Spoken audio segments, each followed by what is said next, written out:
Assalamualaikum warahmatullahi wabarakatuh. We are from the second group and we will be presenting the hierarchy of courts, specifically to the doctrine of three different eras vertically and horizontally. First and foremost, I will explain the application of the doctrine in each individual era vertically. So vertical in this group means the courts bound by the prior decisions of all courts higher than itself in the same hierarchy.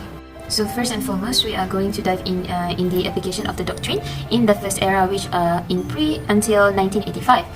In Privy Council, the decisions were binding on Malaysian courts when the provision of law is in parimatia with the provision of Malaysian law, even though the provision comes from another country. So what is parimateria? Basically, parimateria means on the same subject or on the same matter.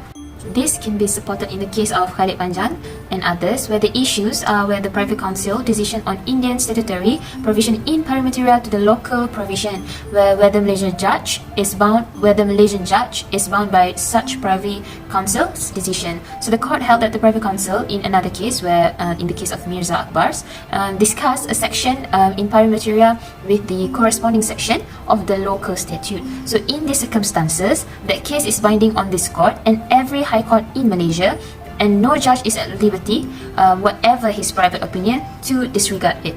Now, we are still in the first era, but now we are going to dive into the federal court, where this federal court is bound by decisions of the Privy Council, both civil and criminal matters. Decisions of the federal court, where it is the highest court in Malaysia, are binding on all courts below it. This is what it's called vertically. In the same way as the House of Lords of England, now which is the Supreme Court in the United Kingdom, was not bound by its own decision. The federal court is not bound by its own decisions, but High Court instead follow previous decisions.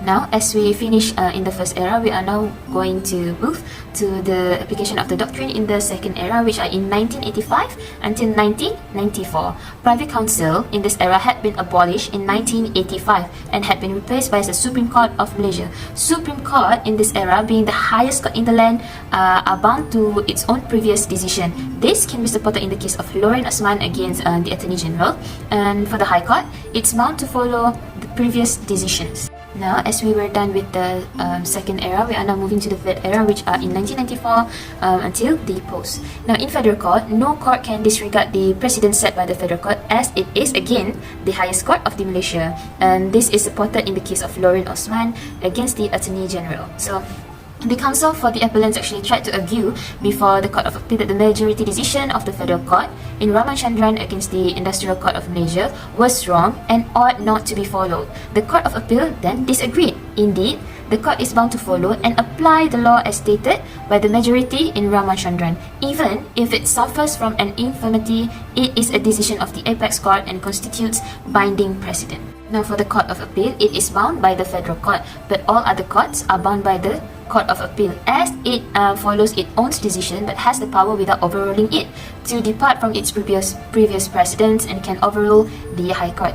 Now, moving on to the High Courts, the two High Courts, which are the courts in both West Malaysia and Sabah Sarawak, are bound by the Federal Court and the Court of Appeal, but all inferior courts and tribunals are bound by the High Court itself.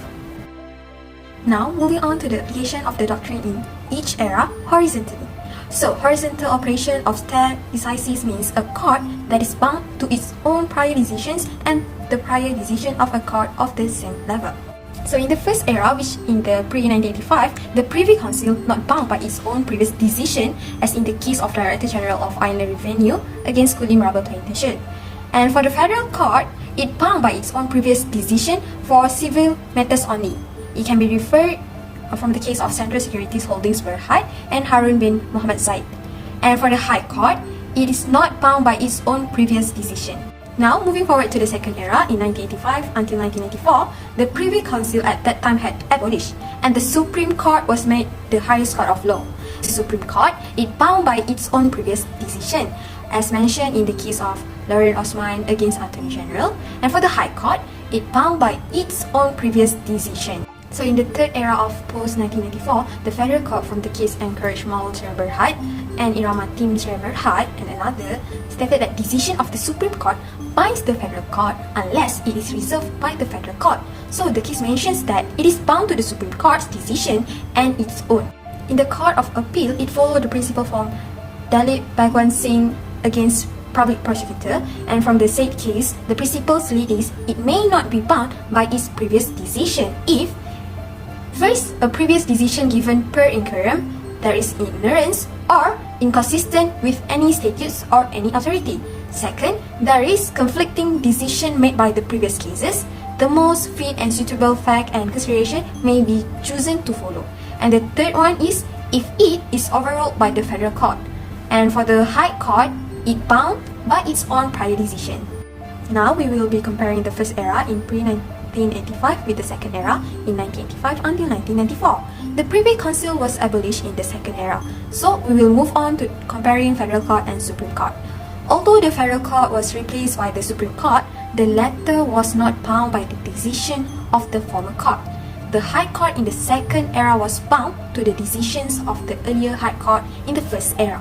Last but not least, we will be comparing the second era, 1985 until 1994, with the third era, which is post-1995.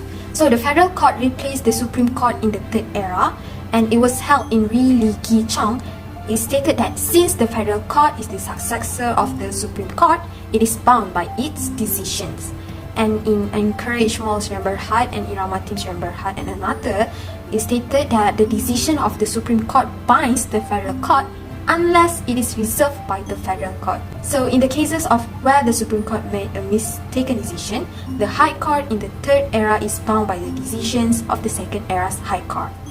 So that is all the application of doctrine, vertical and horizontally, from three different eras, and that's all from us. Thank you.